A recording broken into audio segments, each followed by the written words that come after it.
23 children were discovered locked in the basement of a Georgia plantation in 1864, all bearing the same distinctive features: high cheekbones, pale green eyes, and auburn hair streaked with gold. When Union soldiers forced open the iron doors of Thornhill Estate in Burke County, they found these children huddled together in darkness, some as young as 4, others approaching adolescence. The eldest, a girl of 13, told the officers something that made veteran soldiers physically ill. "Mistress says we are her legacy. We cannot leave because we are her blood." Military records from the 34th Massachusetts Infantry mention the incident only once in a letter marked "confidential" and buried in regimental archives for over a century. Local histories of Burke County omit Thornhill Estate entirely, as if the plantation and its mistress never existed. But they did exist. And what Catherine Thornhill created in those 16 years between her husband's death and the arrival of federal troops represents one of the most disturbing chapters in American history. A systematic breeding program designed to create generations of enslaved people who could never escape their bondage because they were genetically tied to their owner. Before we continue with the story of Catherine Thornhill and the nightmare she built in rural Georgia, I need you to do something. If you're hearing this story and it's making your skin crawl, hit that subscribe button right now. This channel dives deep into the darkest corners of American history, the stories they don't teach in schools, the secrets buried in courthouse basements and forgotten military records. And I want to know where you're listening from. Drop a comment telling me what state or city you're in. Are you close to Burke County, Georgia? Does your town have secrets like this buried in its past? Let's find out together. Now, let's go back to where it all began. To a cold February morning in 1847, when a young widow inherited a dying plantation and conceived a plan that would haunt Georgia for generations. The winter Catherine Danforth Thornhill buried her husband was the coldest Burke County had seen in 20 years. The Thornhill estate sat on 1,700 acres of red clay soil, 7 miles southwest of Waynesboro, the county seat. In 1847, Burke County was cotton country, though not as prosperous as the Black Belt regions further west.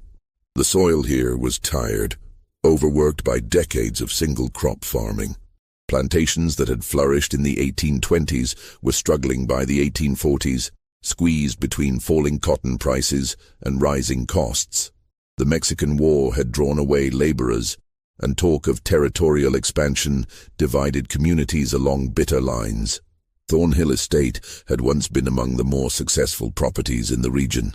Catherine's late husband, Jonathan Thornhill, had inherited it from his father in 1838, with 42 enslaved workers, adequate equipment, and manageable debt.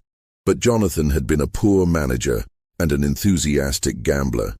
By the time a winter fever claimed him in February 1847, the estate was mortgaged to the hilt. The fields were producing barely enough to feed the workers, and creditors were circling like buzzards. Catherine was 28 when she became a widow. She had married Jonathan when she was 19, a strategic match arranged by her father, Theodore Danforth, a prominent merchant in Augusta. The Danforths were old Georgia money, descended from settlers who had arrived in the 1730s. Catherine had been educated by private tutors, spoke French passably well, and had been raised with expectations of managing a substantial household. What she had not expected was to inherit a failing plantation with crushing debts and a 16-year-old son who looked at her with something approaching hatred. Richard Thornhill was Jonathan's son from his first marriage. His mother had died giving birth to him in 1831, and Jonathan had remarried 5 years later. Richard had never warmed to Catherine, viewing her as an interloper who had replaced his real mother. He was a sullen, bookish boy who spent most of his time in the estate's small library, avoiding both his stepmother and the practical work of running a plantation. Catherine found him weak, impractical, and entirely too sentimental about the enslaved workers. He had once suggested they should be taught to read, an idea so dangerous that Catherine had forbidden him from speaking of it again. The plantation itself reflected its declining fortunes. The main house was a 2-story structure of whitewashed brick, with 6 columns across the front portico, built in 1805 in the Federal style. Paint peeled from the window frames, and the roof leaked in 3 places. The furniture inside was a mix of inherited pieces from Jonathan's family and cheaper replacements purchased when the good pieces had been sold to pay gambling debts. Behind the main house stood the kitchen building, the smokehouse, the dairy, and the overseer's cottage, all in similar states of disrepair. Further back, beyond a line of live oaks draped with Spanish moss, were the quarters where the enslaved population lived. In 1847, 31 people remained on the property, 11 men, 13 women, and 7 children. 16 others had been sold off over the previous 3 years to satisfy Jonathan's creditors. Those who remained knew that more sales were coming. Fear hung over the quarters like fog over the Savannah River. Catherine spent the first month after Jonathan's death in a kind of controlled fury. She met with the estate's lawyer, Ambrose Talbot, who laid out her options in blunt terms. Sell the property and the remaining workers to settle the debts, and perhaps have enough left over to live modestly in Augusta under her father's roof. Or find some way to make the plantation profitable again, which Talbot considered unlikely given the state of the cotton market and the estate's depleted resources. Neither option was acceptable to Catherine. Returning to Augusta would mean admitting failure. Living as a dependent spinster in her father's house, forever marked as the widow who couldn't hold on to her inheritance.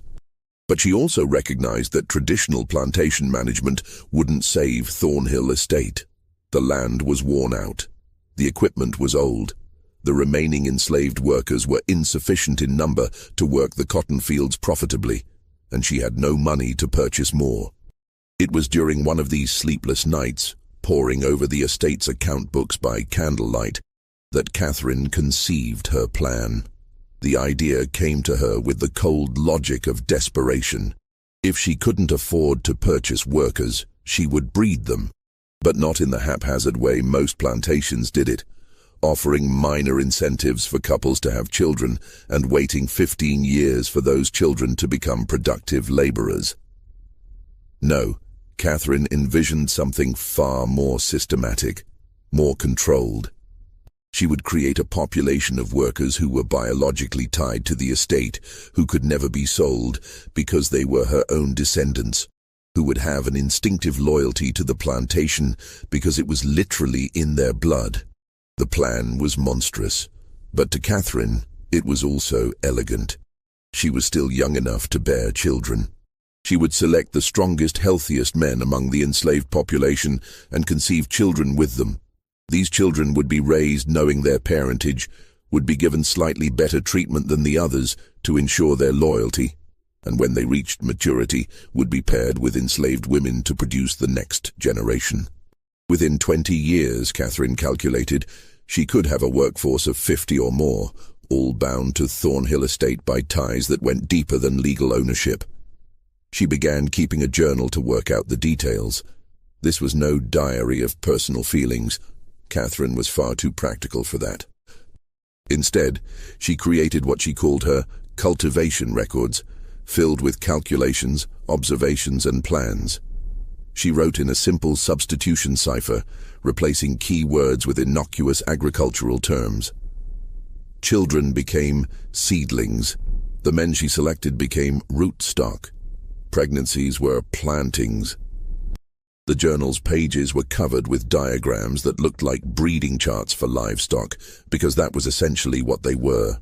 Catherine's first selection was a man named Isaac, 24 years old, born on the plantation and known for his physical strength and steady temperament. She summoned him to the main house on a March evening in 1847, after the other workers had retired to the quarters. What happened that night was recorded in Catherine's journal only as first planting completed with rootstock 1, weather clear and mild. 3 weeks later she summoned him again, and then twice more before the month ended. By April, Catherine was confident she was pregnant. She recorded this in her journal with the same emotional detachment she might note the planting of cotton. Initial cultivation successful. Anticipate harvest in December. Richard Thornhill first suspected something was wrong with his stepmother in late May of 1847. He noticed she had stopped taking her morning rides around the property, claiming the heat bothered her even though the Georgia summer had barely begun. She took her meals in her room more frequently and had dismissed the house servant who usually attended her, preferring to manage her own affairs. For a woman as concerned with appearances as Catherine, this withdrawal was unusual. But it was a conversation Richard overheard in early June that truly alarmed him. He had been in the library, hidden behind one of the tall bookcases, when Catherine met with Miriam Grayson in the adjacent parlor. Mrs. Grayson was the local midwife, a sharp-featured woman of 50 who attended births for both white and enslaved families throughout Burke County. Richard knew her slightly. She had a reputation as a skilled practitioner, but also as someone who asked few questions and kept confidences absolutely. "You're certain of your condition?" Mrs. Grayson asked in her clipped professional tone. "Quite certain," Catherine replied. "I should think sometime in early December." "And Mr. Thornhill passed in February, you said?" There was a pause.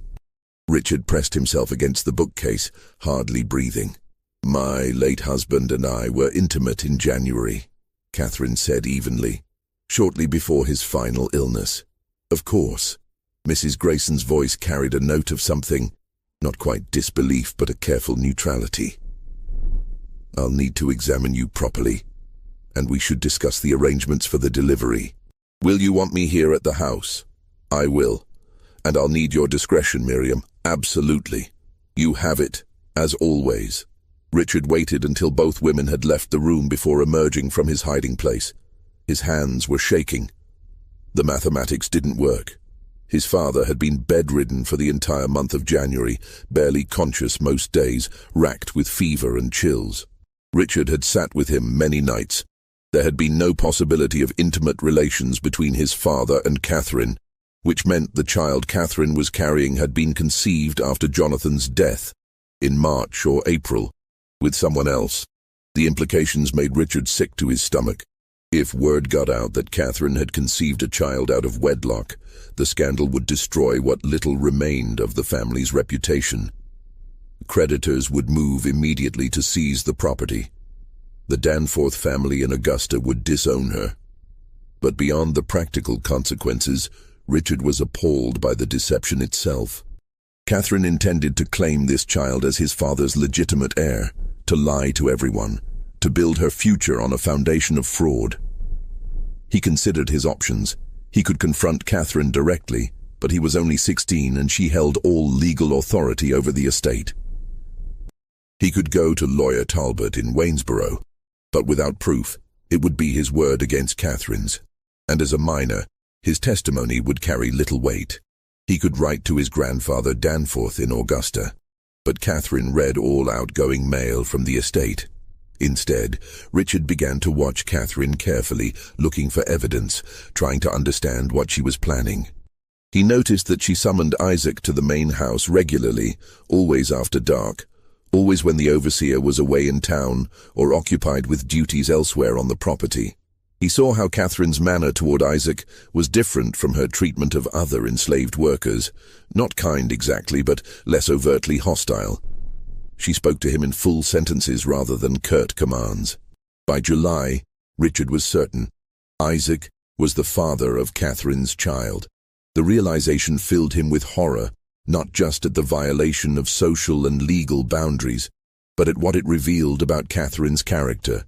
She had coldly, deliberately chosen to conceive a child with an enslaved man, to claim that child as her late husband's, and to maintain this lie indefinitely. What kind of woman was capable of such calculated deception? He found part of the answer in early August, during one of Catherine's rare trips to Waynesboro. Richard had been searching for legal documents related to the estate. He had vague thoughts of finding something that might give him leverage over Catherine, when he discovered a leather-bound journal hidden in a locked drawer of Catherine's writing desk.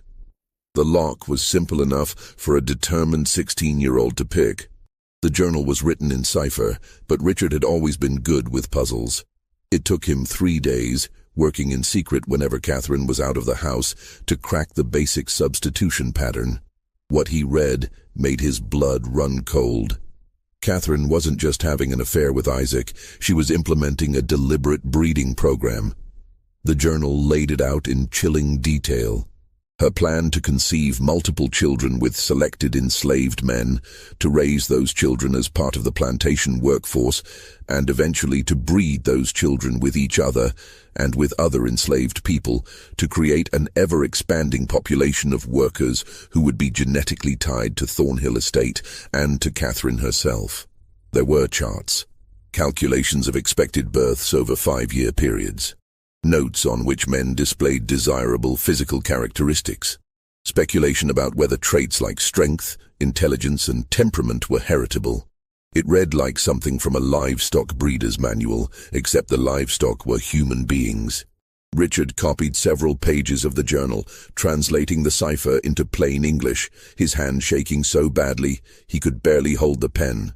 This was evidence. This was proof of Catherine's depravity. He could take this to the authorities. He could expose her.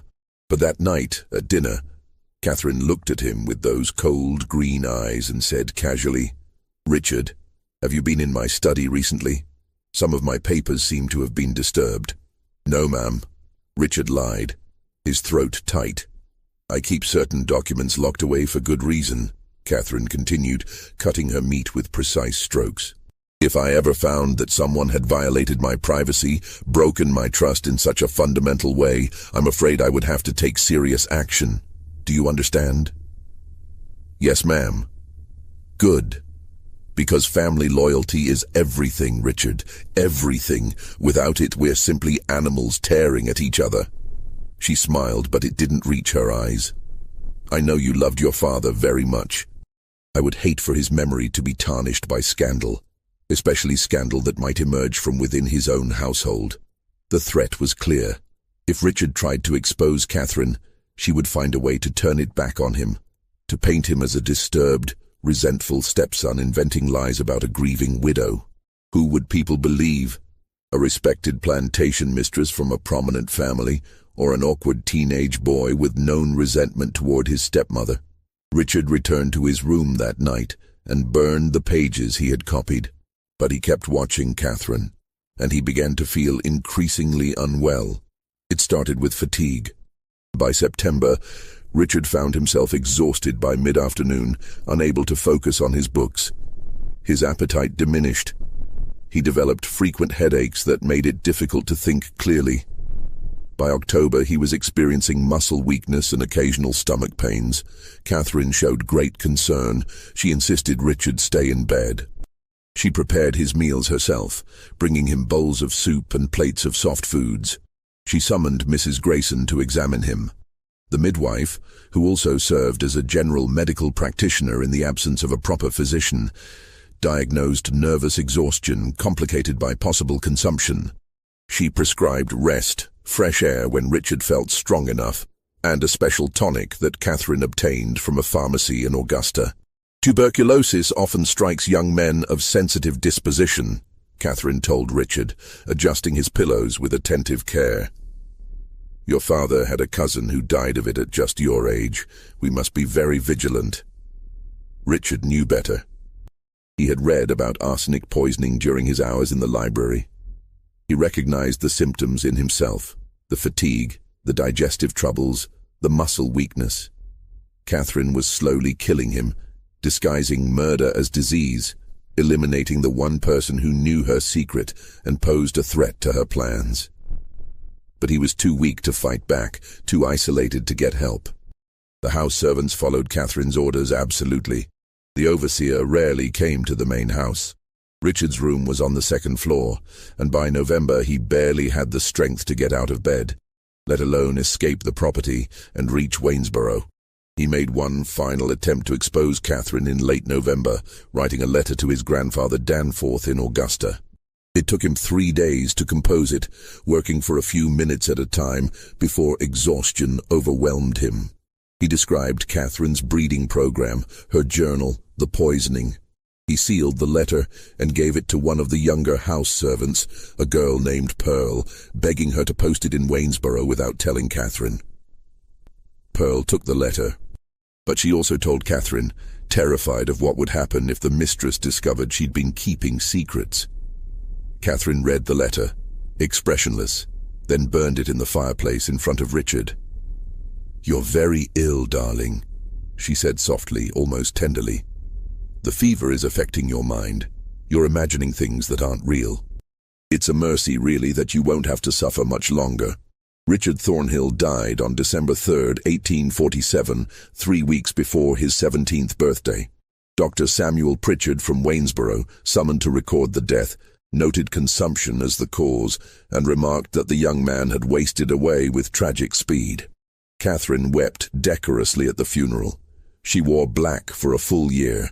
4 days after Richard's burial, Catherine gave birth to a healthy son.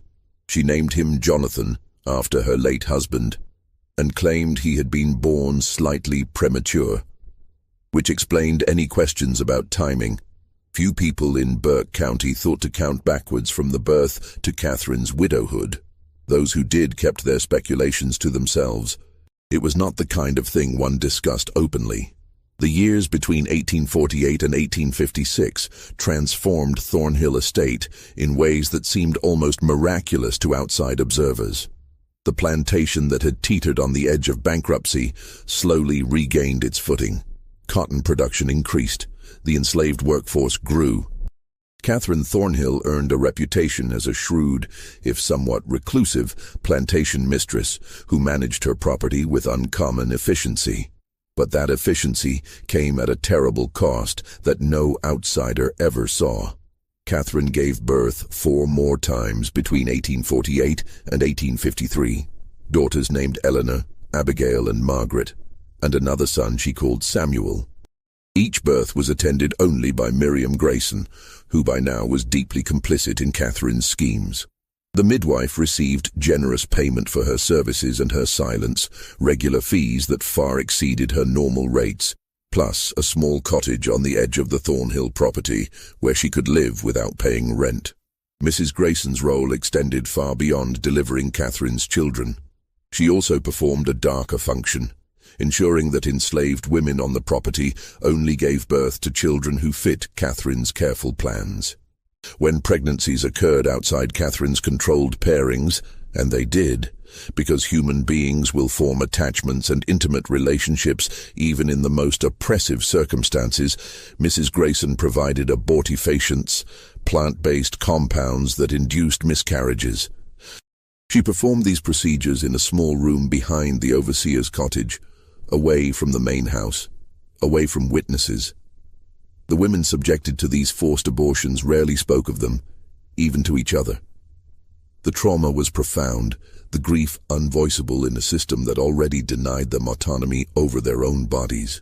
But whispers circulated through the quarters anyway. Stories of women who had been pregnant 1 week and bleeding the next, who were told they had simply lost the babies naturally, though everyone knew Mrs. Grayson had been involved. One woman, named Ruth, tried to resist. In the spring of 1851, she was 5 months pregnant when Catherine discovered that the father was not the man Catherine had designated for her, but instead a young field hand named Samuel, with whom Ruth had formed a genuine attachment. Catherine ordered Mrs. Grayson to terminate the pregnancy immediately. Ruth ran. She made it nearly 4 miles into the pine forests southwest of the plantation before the overseer's dogs tracked her down.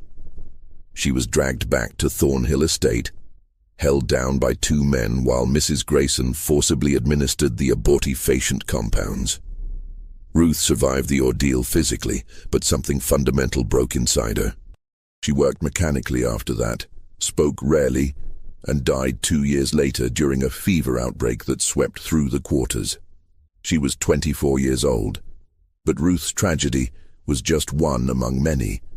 By 1856, Catherine's program had produced 7 children of her own, all of whom were being raised in a peculiar liminal space. They were legally enslaved. Catherine had registered them as such in the county records, claiming them as children born to enslaved women on the property, which gave her legal ownership of them. But in practice, they lived in the main house, wore decent clothes, ate better food than the other enslaved children, and received informal education from Catherine herself. Young Jonathan, the eldest, was 8 years old in 1856. He was a serious, quiet child who resembled Catherine strongly.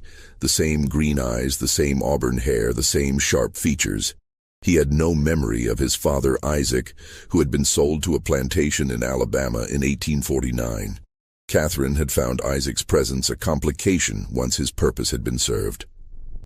The money from his sale helped pay down some of the estate's remaining debts. The younger children knew nothing of their true parentage. Catherine told them they were fortunate orphans whom she had taken into her household out of Christian charity. She taught them to read and write, a dangerous illegality in Georgia, where teaching enslaved people literacy was prohibited by law, but Catherine was confident no one from the outside would ever enter her home and discover what she was teaching these children. She was grooming them, preparing them for the next phase of her plan. But that phase required patience.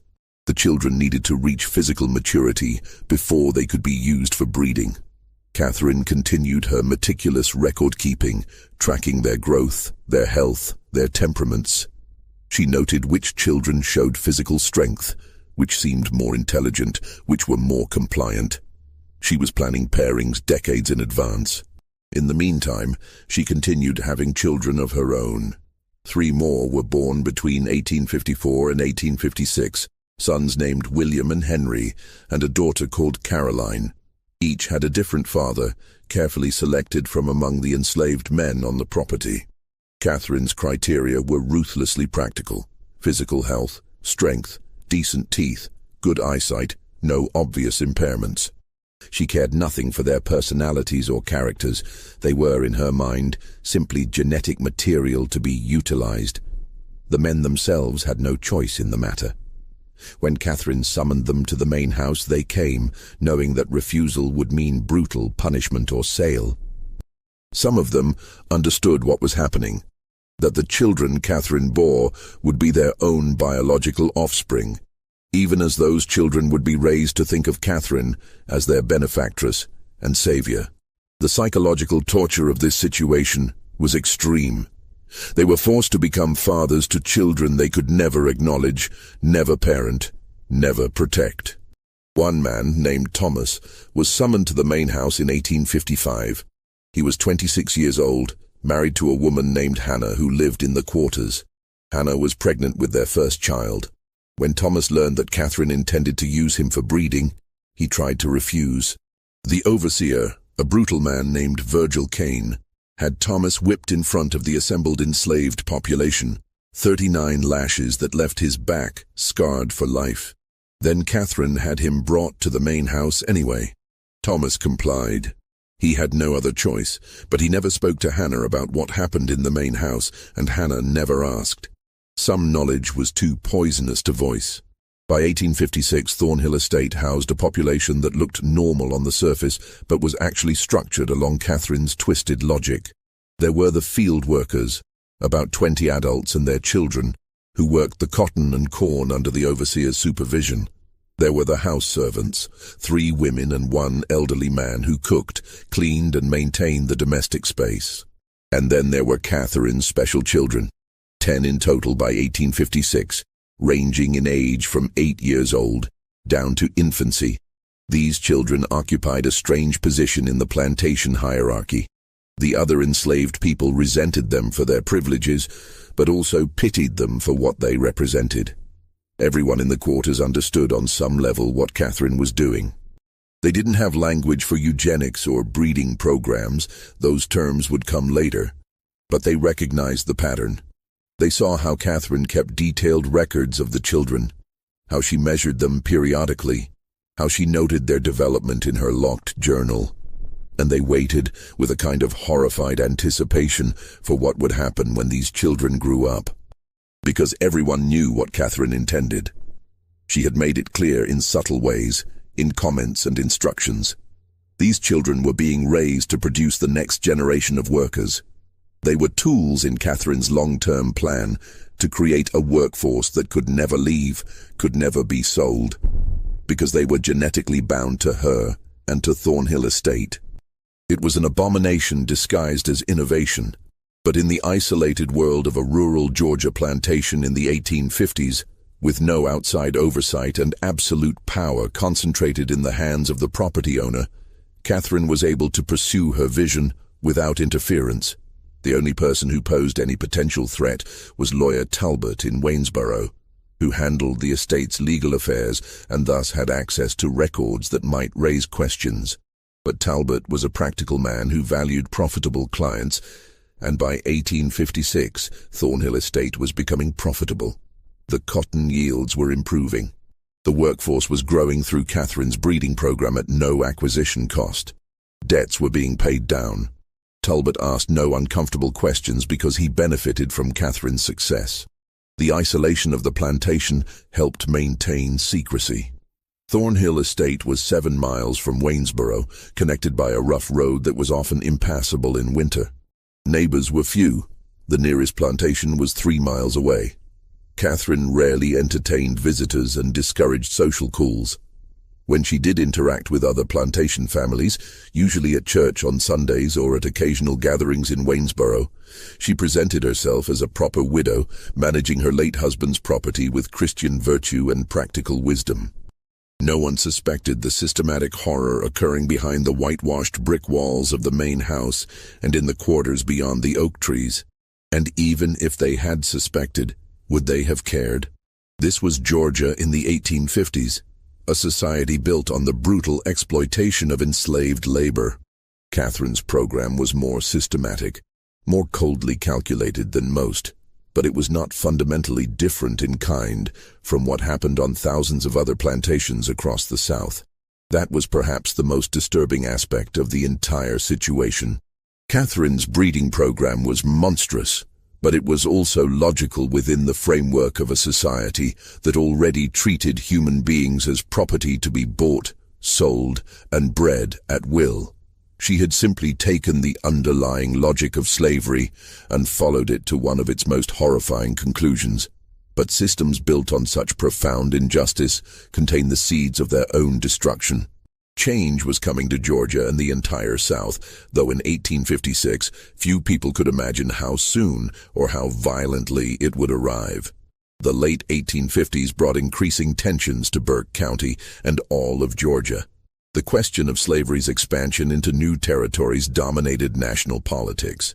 The violence in Kansas Territory, where pro-slavery and anti-slavery settlers were literally killing each other, was discussed in anxious tones at the courthouse in Waynesboro. The presidential election of 1856, which put James Buchanan in office, did little to resolve the fundamental conflicts tearing the country apart. Catherine paid little attention to politics. Her focus remained fixed on Thornhill Estate and her long-term program. By 1859, her eldest children were approaching adolescence. Jonathan was 11, Eleanor was 10, Abigail was 9. They were still too young for the breeding phase of Catherine's plan, but she was already making preparations, already selecting which of the enslaved young women would be appropriate partners when the time came. It was during this period that Catherine constructed what she called the Heritage Room, in a previously unused section of the mansion's east wing. She told the house servants it would be a storage space for family records and memorabilia. In reality, it was a shrine to her breeding program. The room was windowless, lit by oil lamps, with walls lined with shelves and a large table in the center. On the shelves, Catherine stored her coded journals, 3 leather-bound volumes by 1859, chronicling every birth, every pairing, every observation about the children's development. She also kept small glass vials, each labeled with a name and a date, containing locks of hair from each child. These samples were arranged in rows, organized by generation and parentage, a physical archive of her genetic experiments. On the table, Catherine had drawn elaborate family trees in ink, showing not actual family relationships, but her planned pairings for future generations. Lines connected names, with notations about anticipated outcomes. Strong constitution, good teeth, intelligent, compliant temperament. It looked like breeding charts for show dogs or race horses, except the names were human. Abigail paired with Thomas's son Jacob, Eleanor with Isaac's son Marcus, who would be born in 1862, Margaret with Samuel's nephew Peter. Catherine spent hours in this room, planning decades into the future, imagining a Thornhill estate populated by 100 or more workers, all descended from her, all genetically and psychologically bound to the land.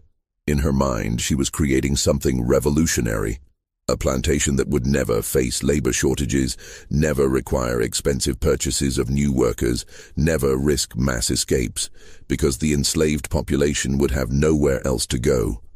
They were family, in the most literal sense. The practical implementation of this vision required Catherine to exert even tighter control over the plantation's social structures. She began separating the children into different groups based on their roles in her program. The special children, her own biological offspring, continued living in or near the main house. The other enslaved children were kept at a distance, sleeping in the quarters, working in the fields as soon as they were old enough. But Catherine needed these other children too. They were necessary for the genetic mixing she envisioned. So she implemented a system of subtle manipulation, offering small privileges to families who cooperated with their pairings, threatening separation and sale to those who resisted. The psychological pressure was immense and constant. A woman named Violet, mother of 3, found herself in an impossible position in 1860. Catherine had decided that Violet's eldest daughter, a girl of 14 named Sarah, should be paired with one of the older field hands, a man in his 30s named Elijah. Sarah was terrified. She was still a child, and Elijah was old enough to be her father. Violet begged Catherine to wait, to give Sarah more time. Catherine's response was cold. "You have 2 younger daughters, Violet. Would you prefer I sell them to settle this matter? Or will Sarah do her duty to this estate and to you?" Sarah was paired with Elijah that autumn. She gave birth to a daughter 9 months later and died from complications of the delivery. She was 15 years old. Violet never recovered from the loss. She continued working mechanically, speaking to no one, and in 1862 she walked into the Savannah River and drowned herself. But tragedies like Sarah's and Violet's were invisible to outside observers. When visitors came to Thornhill Estate, which was rare, they saw a well-managed plantation with neat fields, a substantial house, and a workforce that appeared adequately fed and housed. The horror was carefully hidden, buried in the quarters, locked in the heritage room, encoded in Catherine's journals. Then came 1860 and everything changed. Abraham Lincoln was elected president. South Carolina seceded from the Union in December. Georgia followed in January 1861, with delegates at the secession convention in Milledgeville voting 208 to 89 to leave the United States and join the Confederate States of America. War came in April with the firing on Fort Sumter. Initially, many Georgians believed it would be a short conflict, a few months, perhaps a year, and the Confederacy would establish its independence. But the war dragged on through 1861, into 1862, through 1863. Young men from Burke County marched off to fight in Virginia and Tennessee. Some returned in coffins. Others didn't return at all. The war disrupted Catherine's plans in ways she hadn't anticipated. The overseer, Virgil Kane, enlisted in the Confederate Army in 1861 and was killed at Shiloh in April 1862. Finding a replacement was difficult. Most able-bodied white men were away at war. Catherine eventually hired an elderly man named Silas Kendrick, who was too old for military service. Kendrick was less brutal than Kane had been, but he was also less effective at maintaining discipline and control. The enslaved population at Thornhill Estate began to sense the shifting power dynamics. News filtered through the slave networks that connected plantations across Georgia. Whispered reports of Union victories, rumors that Lincoln had issued a proclamation freeing enslaved people in Confederate territory, speculation about what would happen if the Yankees came south. Catherine tightened her control as best she could. She confined the enslaved population to the plantation, forbidding anyone from leaving, even to visit relatives on neighboring properties. She increased rations slightly to reduce the temptation to run away. and she accelerated her breeding program, pushing some of the children into pairings earlier than she had originally planned. Jonathan, her eldest son, turned 15 in December 1862. Catherine decided he was ready. She had selected a young woman named Rachel, 16 years old, the daughter of one of the field hands. Rachel had no say in the matter. In February 1863, Catherine arranged for Jonathan and Rachel to be married in a ceremony she conducted herself in the main house, a mockery of a wedding with no legal standing, designed purely to give a veneer of respectability to the breeding pairing. Jonathan, who had been raised in isolation from the other enslaved people and taught to think of Catherine as his benefactress, accepted this arrangement without question. He had no understanding of what had been done to him, no awareness that Catherine was his biological mother, no sense of the profound wrongness of the entire situation. Rachel, traumatized into silence, said nothing. But others in the quarters were watching. They saw Catherine pairing these special children, the ones she'd raised in the main house, with the other enslaved young people. They understood this was the next phase of whatever Catherine had been planning all these years. And a quiet, desperate rage began building in the quarters, a rage that would have nowhere to go until circumstances finally shifted in their favor. The spring of 1863 brought terrible news to Burke County. Confederate losses were mounting. The Union Army controlled the Mississippi River after the fall of Vicksburg. In July, Lee's invasion of Pennsylvania ended in disaster at Gettysburg. Shortages of food, cloth, and basic supplies made life increasingly difficult even for white plantation families. For the enslaved population, conditions became harsher still as Catherine rationed everything more severely. But something else was happening at Thornhill Estate. Something Catherine tried desperately to hide from the outside world. The children she had been breeding and raising were becoming aware of their true parentage. It began with Eleanor, Catherine's second-born daughter, now 14 years old. She had always been the most observant of Catherine's children, the one who asked uncomfortable questions. In May 1863, while helping Catherine organize papers in the study, Eleanor discovered one of the coded journals that Catherine had carelessly left unlocked. Eleanor had learned to read from Catherine herself. She was intelligent, curious, and bored with the limited reading material available in the house. The journal's cipher intrigued her. She spent 3 weeks working on it in secret, the same way Richard had done 16 years earlier, slowly decoding the substitution pattern. What she found destroyed her understanding of her entire existence. The journal detailed her conception. Second planting with rootstock 2, Thomas, age 21, excellent physical specimen, strong back, good teeth, weather warm and humid. Anticipate harvest in late October 1848. Eleanor read the entry again and again, her hands shaking. Rootstock 2, Thomas. She knew Thomas. He was one of the field hands, a quiet man in his 30s who never made eye contact with anyone. He was her father. Catherine was her mother. She was not an orphan raised out of charity. She was the product of Catherine's deliberate breeding experiment. The implications cascaded through Eleanor's mind.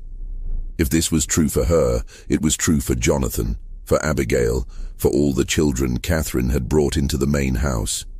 They were Catherine's biological children, conceived with enslaved men, and they had been lied to their entire lives. Worse still, the journal laid out Catherine's plans for their futures. Eleanor read the notations about pairings, about anticipated offspring, about the creation of a self-sustaining workforce.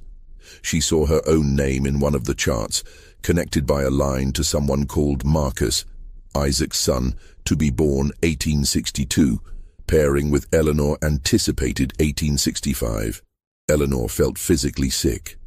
Catherine intended to pair her with a boy who hadn't even been born yet, to force her to have children who would be enslaved on this plantation forever, to turn her into another breeding tool in this nightmare system. She confronted Catherine that night, her voice shaking with rage and horror. "I read your journal. I know what you are. I know what I am." Catherine's face went still, her eyes cold as winter. "You should not have done that, Eleanor. You're my mother. Thomas is my father, and you've been planning to breed us like animals. Eleanor could barely force the words out. Sit down, Catherine commanded. No. Sit down. The threat in Catherine's voice was unmistakable. Eleanor sat, her whole body trembling. Catherine paced the room, her mind clearly working through the problem Eleanor now represented. Finally, she spoke. You are intelligent enough to understand the position we're in, so I'll speak plainly. Yes, I am your biological mother. Yes, I have been implementing a systematic program to create a self-sustaining workforce for this estate. And yes, you and the others will participate in that program when you come of age. I won't, Eleanor said, but her voice lacked conviction. You will, because the alternative is far worse. Catherine leaned forward, her face inches from Eleanor's. Right now, you live in this house. You eat good food. You wear decent clothes. You can read and write. What do you think happens if you refuse to cooperate? I sell you. I sell you to a plantation in Alabama or Mississippi where they work field hands to death in 5 years, where women are brutalized as a matter of course, where literacy earns you a whipping or worse. Is that what you want? Eleanor said nothing, tears streaming down her face. I thought not. Catherine straightened. You will not speak of this to your brothers or sisters. You will not speak of it to anyone in the quarters. You will continue your life exactly as before. And when the time comes for you to fulfill your role in this family's future, you will do so. Do you understand? Yes, Eleanor whispered. But Catherine had made a critical error. She had revealed the truth without adequately controlling the information. Eleanor did speak to others, not immediately but gradually, carefully. She told Jonathan first, showing him the journal entries she had memorized. Jonathan's reaction was different from Eleanor's. He had been so thoroughly conditioned by Catherine, so completely isolated from any alternative framework for understanding the world, that he struggled to see what was wrong with Catherine's plan. She gave us a better life, Jonathan said, confused by Eleanor's anger. We could have been working in the fields. Instead, we're here. We're property, Jonathan. We're slaves. Our own mother enslaved us. She's protecting us. She's keeping us together. If we were sold, we'd be separated, sent to different places. This way, we stay together. We stay at Thornhill. Eleanor realized with horror that Jonathan had been too successfully indoctrinated. He couldn't see the cage Catherine had built around all of them. But Abigail, 13 years old and sharp as glass, understood immediately when Eleanor told her. And Margaret, at 12, understood too. The younger children were still too young to fully grasp it. But the older ones, they knew now. They knew what they were, and what Catherine intended for them. The knowledge changed the atmosphere in the main house. Catherine felt it, that shift in the air, the way her children looked at her now. There was fear, yes, but also something else. Calculation. Waiting. They were biding their time, and Catherine knew it. She considered her options. She could sell the older children, eliminate the problem, but that would waste years of investment and planning. She could punish them severely enough to break their spirits, but physical brutality might damage them in ways that would interfere with the breeding program. She needed them healthy, capable of bearing children. So Catherine chose a different approach. She would demonstrate the consequences of disobedience through someone else. In August 1863, a young woman named Grace tried to run away from Thornhill Estate. She was 17, pregnant, and desperate. She had been paired with one of the field hands against her will, and she couldn't bear the thought of bringing a child into this system. She ran at night, heading east toward the Savannah River, hoping to somehow cross into South Carolina, and from there make her way to Union lines. She was caught within 12 hours. The dogs tracked her to a creek 3 miles from the plantation. She was brought back, locked in one of the outbuildings, and the next morning Catherine assembled everyone, all the enslaved people, including her special children from the main house, in the yard between the quarters and the mansion. Grace was brought out, her hands tied. Catherine stood on the porch of the main house, her face expressionless. This woman attempted to abandon her responsibilities to this estate, and to all of you. She attempted to destroy the family we have built here. The penalty for such betrayal must be severe. What followed was brutal. Grace was whipped publicly, 20 lashes administered by the elderly overseer Kendrick, who carried out the punishment with grim reluctance. Catherine made all the children watch, including her own biological offspring. The message was clear: this is what happens to those who try to leave. But Catherine had miscalculated again. The public punishment didn't terrify the enslaved population into submission. Instead, it clarified something for them. Catherine was willing to use extreme violence to maintain her control, which meant she was afraid. And if she was afraid, that meant they had more power than they'd realized. Whispers began circulating through the quarters in the weeks that followed. Whispers about waiting for the right moment. Whispers about what would happen when the war ended, because surely it would end, and surely the Yankees would come south, and surely things would change. All they had to do was survive until then. Eleanor heard these whispers. She began spending time near the quarters when Catherine wasn't watching, developing relationships with the other enslaved people she had been kept separate from her entire life. She learned things Catherine had never told her, about her father Thomas, about the other men Catherine had used, about the women who had died or been broken by Catherine's program. One evening in October, Eleanor met with a group of the older enslaved women in the woods beyond the quarters. They sat in a circle in the darkness, speaking in low voices. A woman named Hope in her 40s looked at Eleanor with something between pity and respect. "Your mama, she thinks she made something special here," Hope said quietly. "Thinks she made family. But all she did was make people who hate her in ways she can't even understand." "What happens when the war ends?" Eleanor asked. "Depends on who wins," Hope replied. "Yankees win, we're free. Confederates win, things stay the same or get worse. But either way, your mama can't keep doing what she's been doing. Too many people know. Too many people angry. Something got to break." "What if we made it break?" Eleanor asked. The women looked at her in surprise. Hope leaned forward. "What you saying, child? What if we didn't wait for the war to end? What if we ended this ourselves?"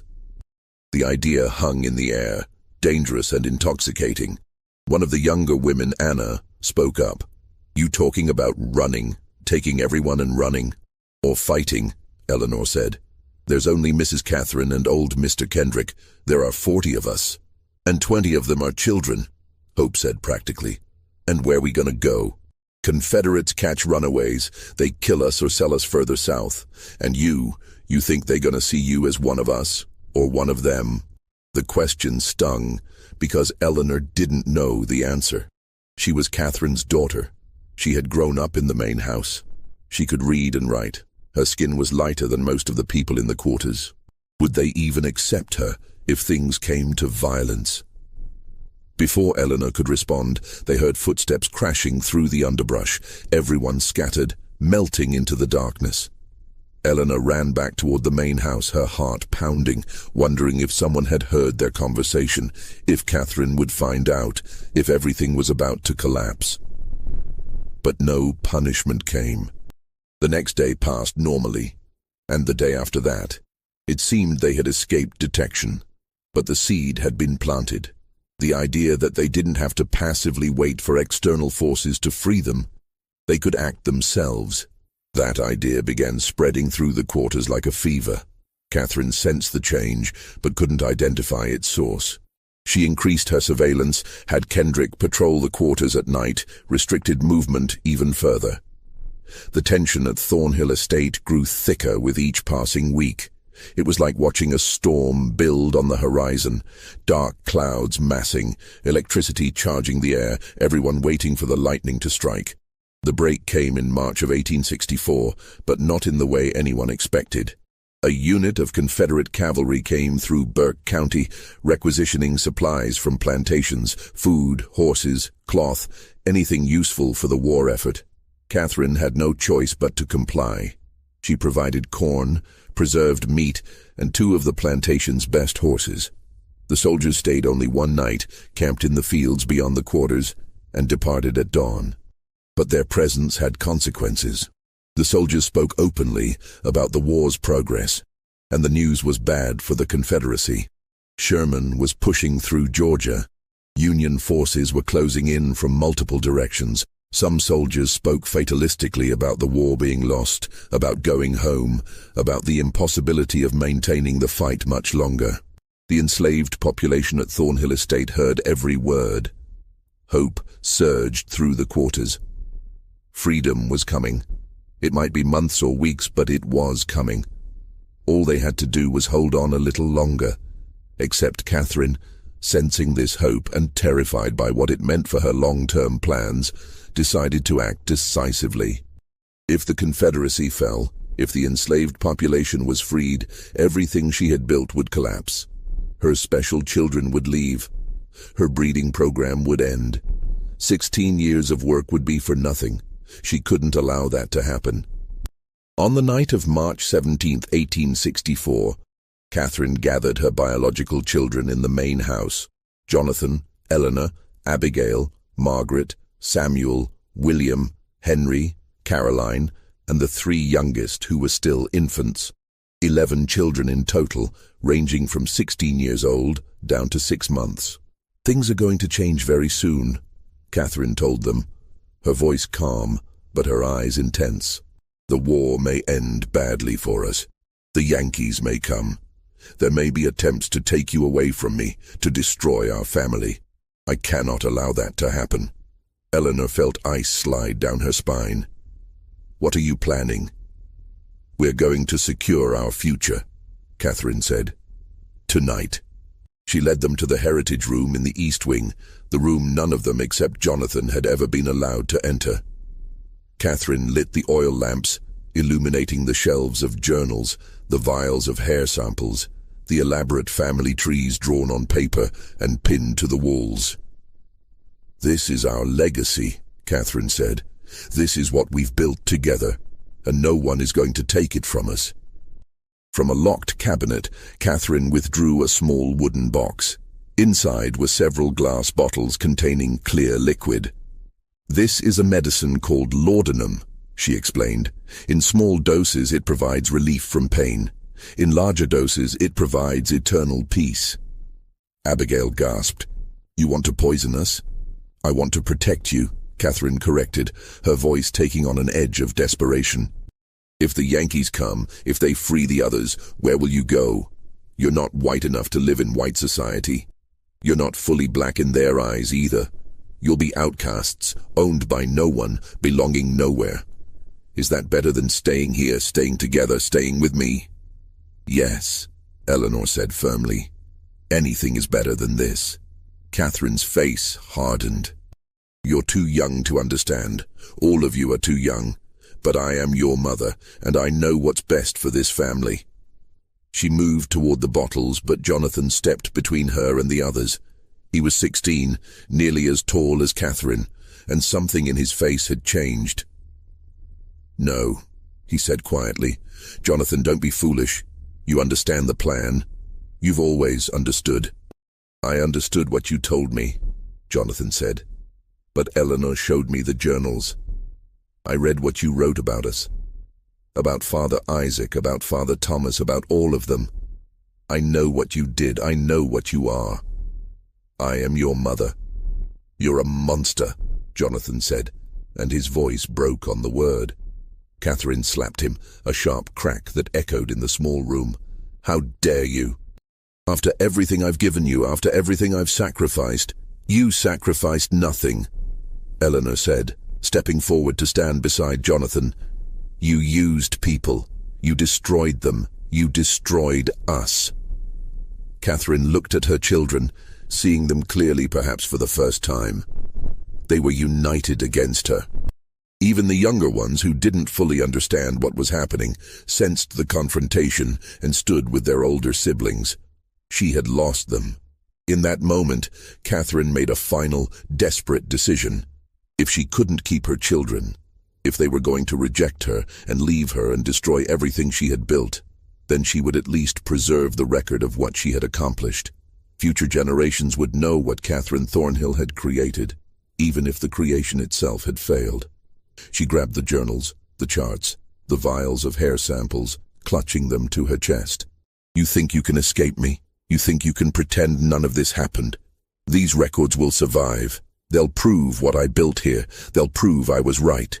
She pushed past her children and ran from the room, carrying the physical evidence of her crimes. Jonathan and Eleanor chased after her, but Catherine was faster, driven by manic energy. She ran through the main house, out the front door, across the yard toward the quarters. What happened next depended on who you asked. Multiple testimonies would later conflict, each person remembering the events slightly differently, shaped by their own trauma and perspective. What is certain is that Catherine reached the quarters carrying her journals and specimens.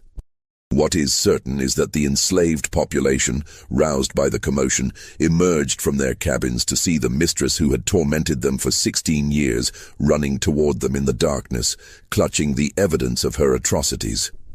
What is certain is that someone, maybe Hope, maybe one of the men, maybe several people at once, decided that this was the moment. This was when it ended. Catherine Thornhill disappeared that night. Her journals were found scattered in the mud outside the quarters, pages torn and muddy. The vials of hair samples were smashed. The charts were burned, and Catherine herself was simply gone.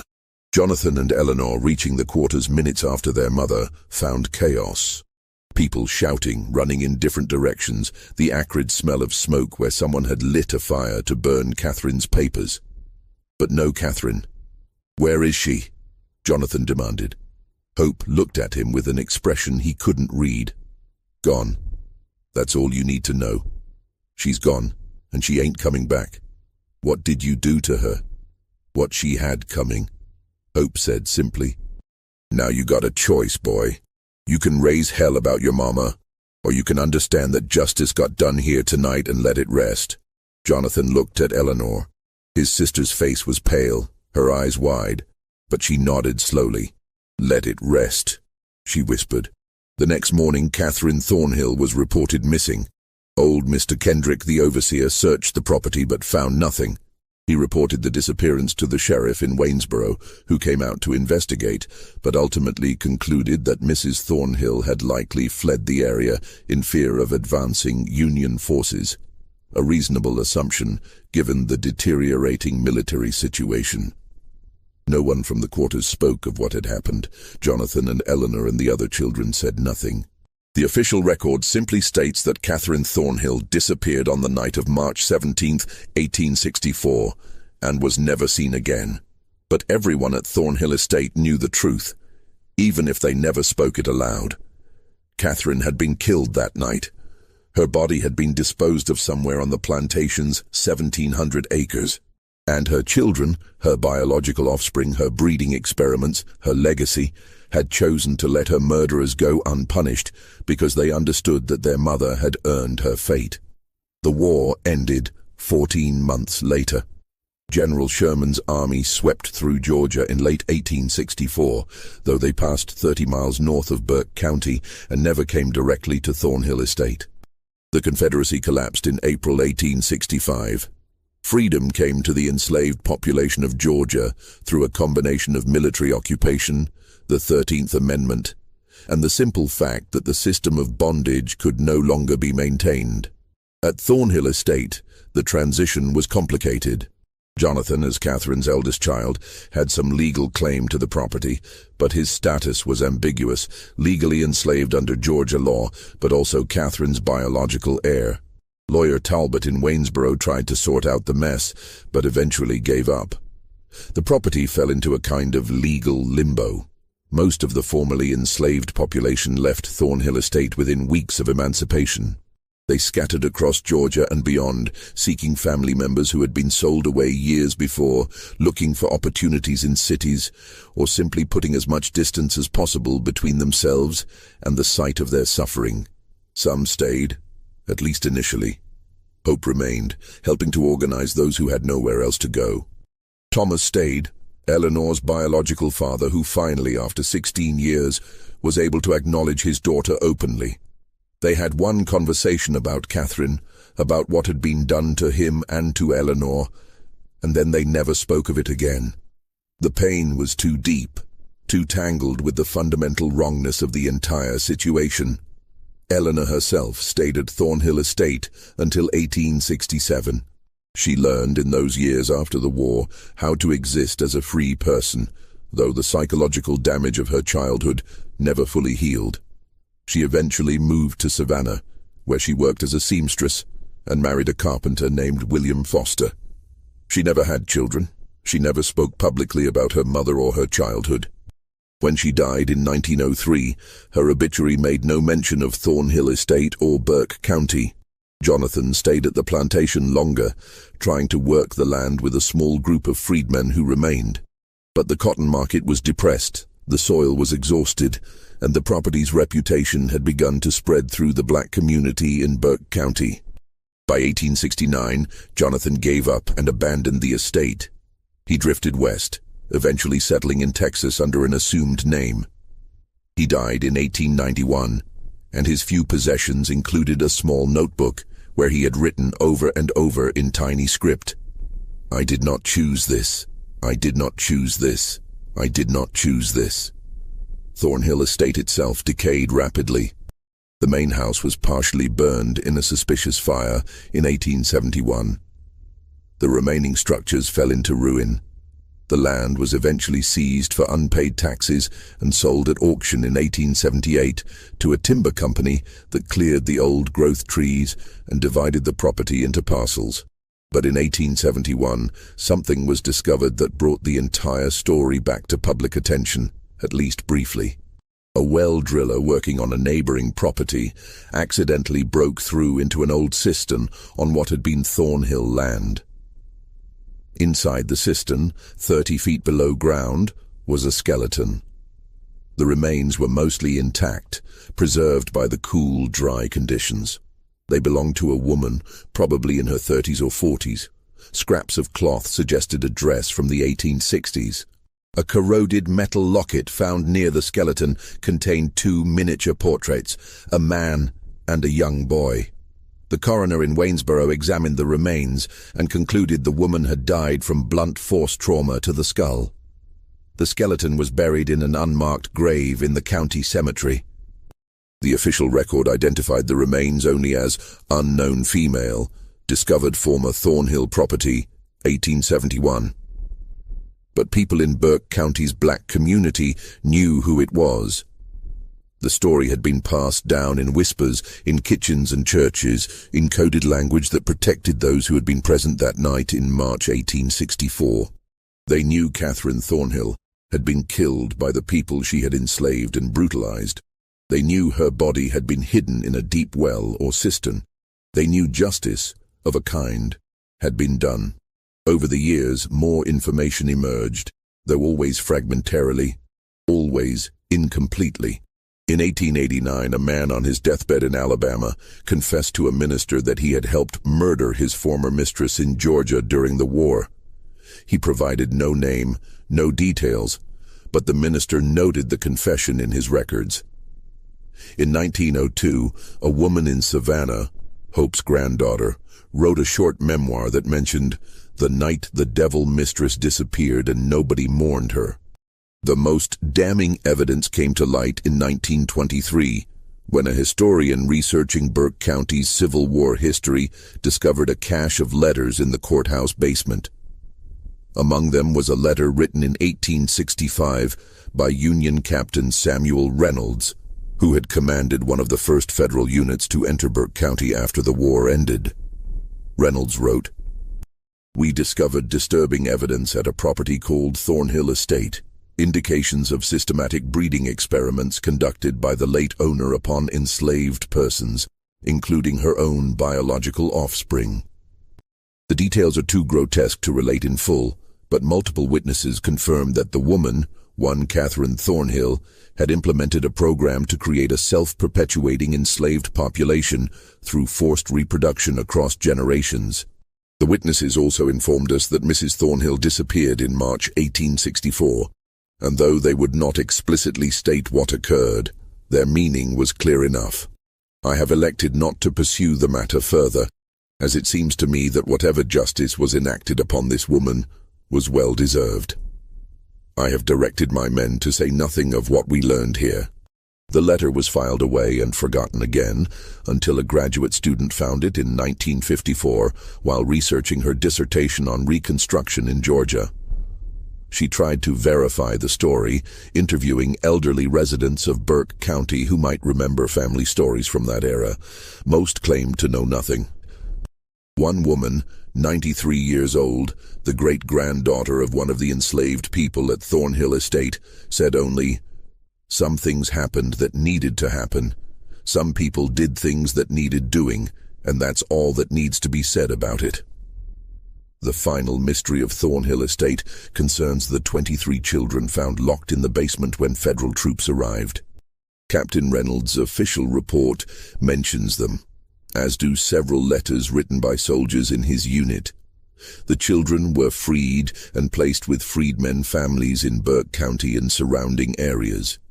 But what happened to them after that is lost to history. Some of them surely survived to adulthood, some likely had children of their own.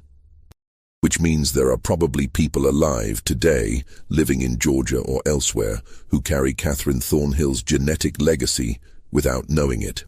They might be descended from Jonathan or Eleanor, or one of the other children from the breeding program.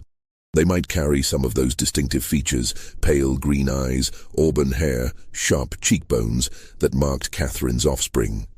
They would never know their ancestor built her legacy on one of the most calculated systems of exploitation and cruelty in American history.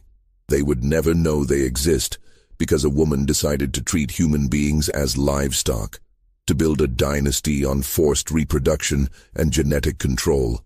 They would never know that their great-great-great-grandmother's body lies in an unmarked grave in Burke County, placed there by the people she had tormented, people whose names we will never know because they protected each other's secrets even in freedom. The site of Thornhill Estate today is just fields and forest. The county maintains no historical marker. No books about Burke County history mention the plantation in any detail. The house's foundation is still visible if you know where to look, buried under decades of leaf fall and undergrowth. The old well where Catherine's body was hidden has long since collapsed and filled with earth. But the story persists, passed down through oral tradition in Burke County's black community, whispered in genealogy circles, referenced obliquely in academic papers about slavery and eugenics. It persists because it represents something true and terrible about American history, not just the brutality of slavery itself, but the ways human beings will rationalize and systematize cruelty when they hold absolute power over others. Catherine Thornhill convinced herself she was building something revolutionary, creating a new model for plantation management, securing her family's future. In reality, she was perpetuating and intensifying one of humanity's greatest evils. And the people she exploited, the people she bred and controlled and tormented, ultimately erased her from history as thoroughly as she had tried to erase their humanity. What do you think of this story? Do you believe everything was revealed, or are there still secrets buried on that land in Burke County? The truth is, we may never know the full extent of what happened at Thornhill Estate. The people who lived through it, the survivors, chose to carry some secrets to their graves. And maybe that's their right. Maybe some stories belong to the people who endured them, not to historians or storytellers like me. But we can honor those people by remembering that their resistance mattered, that their survival mattered, that they outlasted the system designed to destroy them. If this story moved you, if it made you think about the hidden histories in your own community, let me know in the comments below. Share this video with someone who appreciates deep dives into America's darkest chapters. Subscribe to this channel for more stories that challenge what you think you know about history, and remember, the past is never as far behind us as we'd like to believe. See you in the next video.